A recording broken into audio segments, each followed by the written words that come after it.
Nagsimula bilang kambal na panaginip ng JCI Senate Philippines at Palawan Express Pera Padala. Isinilang noong Mayo 25 taong 2016 para hanapin ang masipag, mapagkakatiwalaan at matapat na tagapaglingkod sa tahanang Pilipino.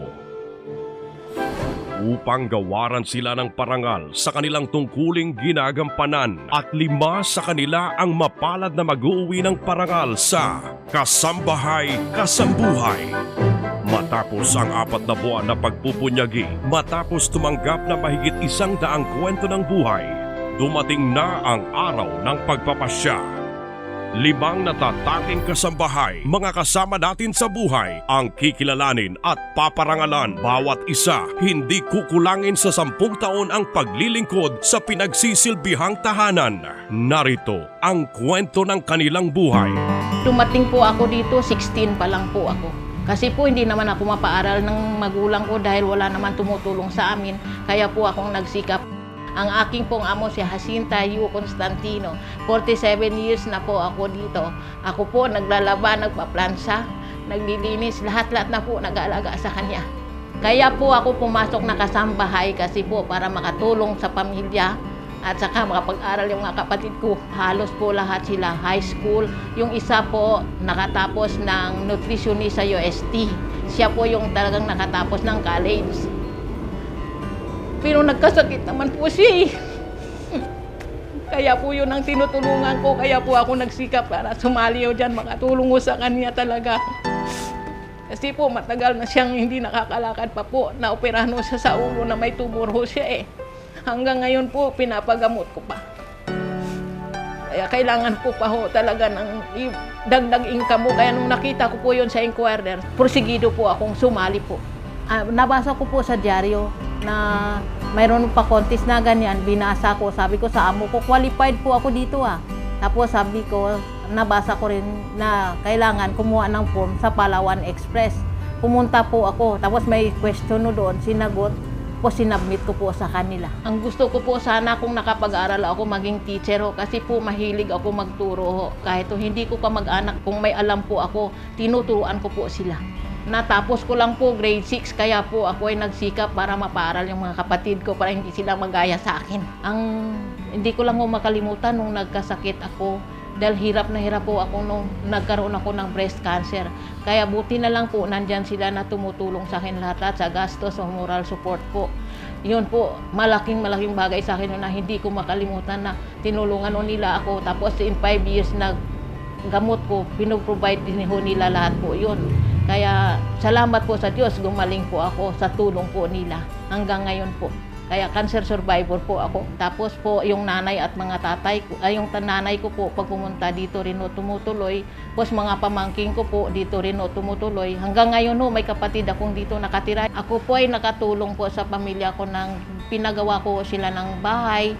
Tapos po pag may kailangan gaya nung nagpakasal yung mga kapatid ko, ako ang gumagastos nung namatay at tatay ko at nanay ko, ako rin po ang tumatayo na ako rin po ang gumagastos. Hanggang ngayon po, dahil nagkasakit nga po yung kapatid ko, nagpapadala ako sa Cavite, nagpapadala rin po ako via Palawan Express sa Iloilo at Cavite po. Sa ngayon po, talagang lagi din po ako nagpapadala ng pera kahit wala na po yung nanay ko. Nung buhay pa po nanay ko, linggo-linggo po, nagpapadala kami sa Palawan Express.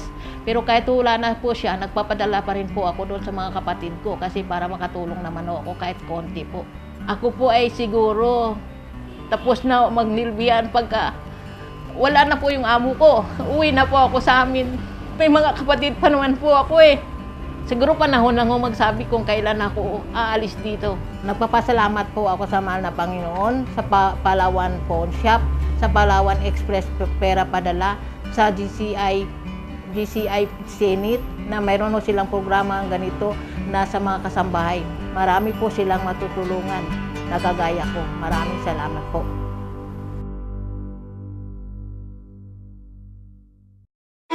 Kung nakapag-aral lang ako sana ng college, nais ko, ang kukunin ko ay midwife.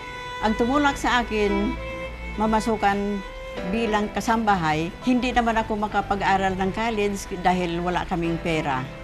Kaya pumunta ako dito sa Maynila, nagtrabaho ako 1968. Ang employer ko ay si Architect Manuel Manyosa. Ako ang nag-alaga sa pangatlong anak nila na si Mia Monica Manyosa. Pumasok ako, grade 1 siya. Hanggang ngayon na 52 years old na siya. Nandito pa rin ako sa kanila. Ang household duties ko dito sa bahay, mula nang alaga ako kay Mia hanggang ngayon, inalagaan ko pa rin siya. At saka ako na dito ang nagmamanage sa buong bahay at sa kanila lahat. Tumagal ako dito sa amo ko ng 48 years dahil maganda rin ang pakikitungo nila sa amin. Tinatrato kami na parang pamilya din nila. Tinutulungan niya yung pamilya ko sa probinsya at saka hanggang ngayon sa mga anak ko, tumutulong pa rin sila. Hindi naman siguro ako tatagal dito ng ganito katagal kung hindi ako happy dito. Basta ini-enjoy ko lang yung trabaho ko dito na naglilingkod sa kanila ng tapat. At nadala na rin nila ako sa Amerika 5 times. 2 beses kami bumalik sa Las Vegas, sa Disneyland, sa Knott's Berry Farm, kung saan-saan lang doon sa Amerika sumasama kami. Ang asawa ko po ay family driver nila. At saka may 2 akong anak. Yung isa ay 38 years old, nakapag-asawa ng taga San Fernando, La Union, at saka may 4 na apo ako doon. Ang bunso kong anak, seaman, chief cook. Proud ako ng aking uniforme na nakatapos ang mga anak ko dahil sa isang kasambahay. Kung pumunta sila, magpasyal sila ng Maynila, may kwarto din sila dito para sa kanila, sa mga apo ko. At saka dito sila sa bahay, free sila, parang kanila rin bahay, naliligo sila sa swimming pool. At saka masaya sila, parang pamilya din nila ang trato nila sa mga anak ko. Ang asawa ko po ay namatay 8 years ago na. Tumutulong ako sa aking pamilya sa Iloilo. Pinapadala ko po sa Palawan Express Pira padala. Every 15 at saka katapusan, nagpapadala kami sa Palawan at saka pati yung kasamahan ko kasi napili namin Palawan kasi mura. Kung magre-retiro ako, siguro pupunta ako sa anak ko sa Carmona, sa pangalawa kong anak. Kasi may bahay siya doon. Nalaman namin na may contest ang Palawan Express Pira padala at JCIC Net Philippines dahil kay Mia Manyosa. Nung nalaman ko po na nanalo ako sa Palawan, happy ako. Sabi ko, ay thank you Lord, nanalo ako. Thank you Lord, ang isa ako sa napili doon. Thank you po sir. Thank you po sir. Nalaman ko nga may contest ang sa Palawan. Si Kuya ang sabi, siyang lahat nakita sa newspaper. Ayun pala, may pag-asa kami manalo. Kita na lang namin sa Facebook, yan nandoon ang pangalan ko. Kami birthday ko pa. Kasi sa amin doon sa Pulmulocabok, Negros Occidental, mahirap doon pag bagyo, wala kaming kita. Wala din kita ang mga magulang ko. Kaya dami namin, hindi kami kaya pakainin. Dito ako nakapasok bilang katulong sa pamilya Pico. Ang bait-bait nila. Wala naman po akong pinagsisiyan maging kasambahay ko. Sa buong 37 years, wala akong pinagsisiyan dahil hindi naman sila masamang ugali. Hindi naman sila matapobre. Hindi naman halos. Nandan na sila kanilang kabutihang loob. Ang aking trabaho, yan pabalik-balik. Magluto, maglaba, magano. Kaya hanggang doon, nandito pa rin ako. Bilang kasambahay, isinama ako nila na mamasyal sa mga amo ko. Tulad ng Baguio, Sandrid Island, sa Subic Bay, at saka doon sa Hong Kong. Yun ang malagaya kong araw. Nakatulong ako sa aking mama. Yung buhay pa siya, manghingi siya minsan ng pira, pambili ng bigas doon. Wala namin papa na matay na. Siya na lang mag-isa bahay namin. Nanghingi siya ng pambili ng bigas, pinabigyan ko naman. Padalang ko siya ng pambili ng kahit anong niya, kailangan sa bahay. Sa huli, nagpatayuan naman siya ng bahay. 2 kami ng kapatid ko. Ang pangarap ko, simple lang. Makapag-aral lang ako at saka magkatayo ng konting negosyo. Ganyan lang. Wala na akong iba. Gusto ko sana magiging kahit maestra o kung ano. Kung magre-retiro man ako, mayroon din akong kapatid nga kaya ko niyang alagaan. Pero hanggang kaya kong magtrabaho, ayaw ko pa. Kung kailangan nila ako, hindi rin ako uwi. Pasalamat po ako sa Palawan Pawn Shop at saka Palawan Express Pira Padala. Ganon din ang GCI Senate Philippines. Lalo na sa mga pamilyang Pico, lalo sa Mr. Pico. Nga siya, lahat ang nagawa na makasali ako.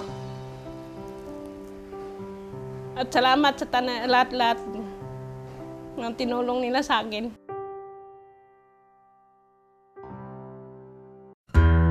Ang amo ko po ay si Telma Alisangco at Francisco Alisangco. Ang alaga ko po ay si Warren Alisangco. Ang alaga kong si Warren ay 37 years old. Special child po siya. Medyo mahirap na rin alagaan. Hindi niya ginusto ang kalagayan niya. Kapareho din nating may isip, napapagod na rin sa kalagayan niya. Dapat marunong kang umintindi. Sa pag-alaga ni Warren, masaya na ako kasi nabubuhos ko rin ang pagmamahal ko sa kanya kasi para ko ng anak na rin. Dahil sa tagal na 25 years na ako dito, hindi ako nakatapos ng grade 6 kasi wala rin sa financial, kasi mahirap lang kami bukid. May pangarap din sana ako kaso hindi ko maabot. Gusto ko sanang maging teacher, kaso lang hindi naman pinalad. Kaya dinala ako dito. Yung nanay ko kasi matanda na doon. 98 years na. Minsan nga nagtatampo na sa akin kasi buti pa daw ang iba naalagaan ko. Yung hindi ko makakalimutan yung nabaril yung amo ko. Kasi tanghali na ako, dapat ako ang gising noon. Narinig ko na lang na may nagaingay doon sa labas kasi nandoon pala sa banyo yung magnanakaw. Kasi yung isang boy doon sa higaan, tinali nila lahat yung yung kamay, paa, bunganga, ulo. Kaya sabi ko, hindi siguro kalooban ng Diyos nga ako naman ang maano kasi marami na akong mga natutulungan sa probinsya, mga nanay ko, yung kapatid kong gaalaga. Kaya halos every 2 months gapadala ako ng pera para maitutulong sa kanila. Madalas rin akong nagpapadala sa Palawan Express doon sa Aklan dahil malapit lang ang padalahan doon. Madali nilang makuha yung pera doon.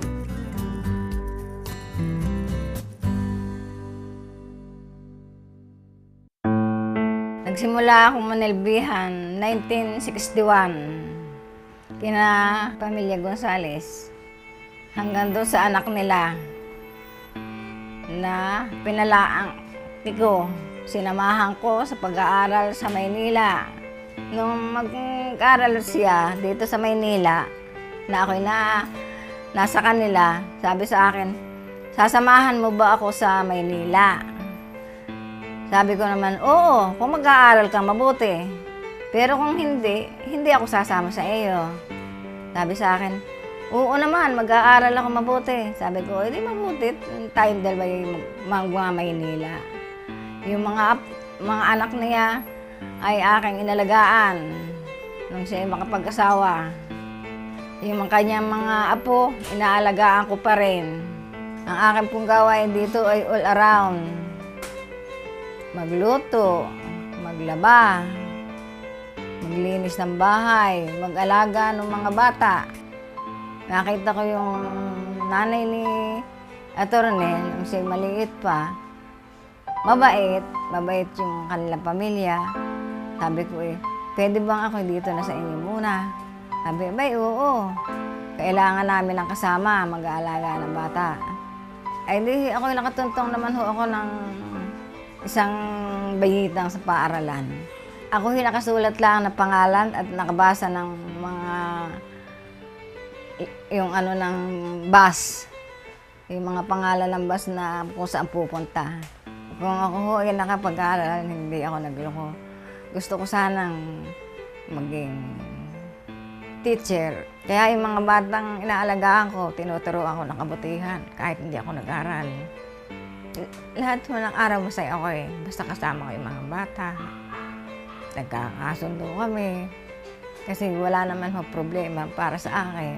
At ako'y marunong talagang umunawa. Po ako nilipat. Ang tarato ho nila sa akin ay kapamilya. Ayun ho ang mahalaga sa tao. Meron nga pong kumukuha sa akin na malaki ang gana. Ayaw ko. Sabi, maliit yata ang gana mo doon. Sabi ko, sa akin walang kwenta yung pera. Ang akin kako, yung pakikisama. Yung sila'y tao, tataratunin nila akong tao, ay wala ka akong kwenta yung pera. Pera lang yan. Ang pinakamasayang-masayang hindi ko malilimutan ay nung kami ho ay magpunta ng Boracay at saka sa Lingayen. Sabi ko nga ho doon sa kapatid ko, "Nako ate, ngayon gusto ko nang mamatay." Sabi, para kang luka. Sabi, bakit?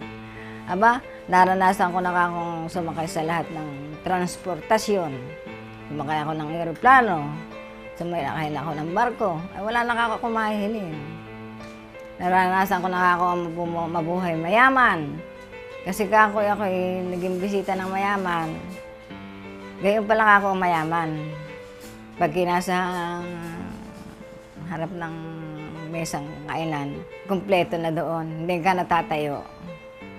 Sabi ko, gusto ko nang mamatay at nakaranasan ko na yun. Hindi matatapos ang aking kasambahay sa kanila dahil sila'y mahalaga sa akin.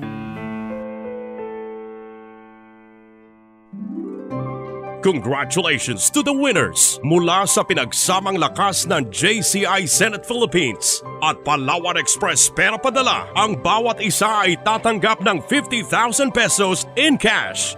Libreng engrandeng bakasyon for two sa Palawan, kasama ang hotel at airfare at tropeo na habang buhay magtatanghal ng kanilang kadakilaan. Ngayon, kilalanin natin sila live at in person sa bulwagang ito sa JCI Senate Philippines at Palawan Express Pera Padala Kasambahay Kasambuhay Awards.